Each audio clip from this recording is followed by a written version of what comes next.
દરેક નીતિની સામે કાયદાની રીતે ઊભો રહેતો SSK ન્યૂઝ ચેનલ। સુરત શહેરમાં આજે મંગળવારે પણ મેઘરાજાનું જોર યથાવત રહ્યું હતું। સુરત શહેરમાં ભારે વરસાદની આગાહી વચ્ચે ધોધમાર વરસાદ પડી રહ્યું હોય જેને લઈ શહેરમાં પૂર વગર પાણીથી શહેર તરબોળ થઈ ગયું હતું। હવામાન વિભાગની ભારેથી અતિભારે વરસાદની આગાહી વચ્ચે સુરત શહેરમાં રવિવારે સાંજથી શરૂ થયેલા આક્રમક વરસાદનું જોર આજે મંગળવારે પણ યથાવત રહ્યું હતું। તો સોમવારે સવારે 6 વાગ્યાથી સાંજે 6 વાગ્યા સુધીના 12 કલાકમાં સરથાણા ઝોનમાં 6 ઇંચ, રાંદેર વરાછા ઝોનમાં 5.50 ઇંચ સહિત તમામ ઝોનમાં 671 મીમી અને સરેરાશ 3.35 ઇંચ વરસાદી પાણી પડ્યું હતું।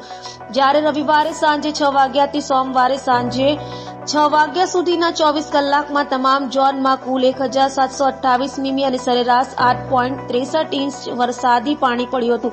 આમ વિતેલા 24 કલાકમાં જે ધોધમાર વરસાદ ઝીંકાયો હતો તેમાં સરથાણામાં સૌથી વધુ 10.84 ઇંચ અને રાંદેરમાં 9.92 ઇંચ, વરાછામાં 9.25 ઇંચ વરસાદ ખાબકતા પાણીની રેલમછેલ થતા શહેરીજનો વગર પૂરે પાણીથી તરબોળ થયા હતા અને આજે પણ આખો દિવસ શહેરીજનોને વ્યાપક અસર પડી હતી।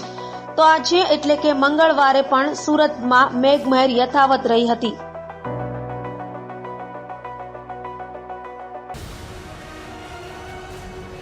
દરેક નીતિની સામે કાયદાની રીતે ઊભો રહેતો SSK ન્યૂઝ ચેનલ।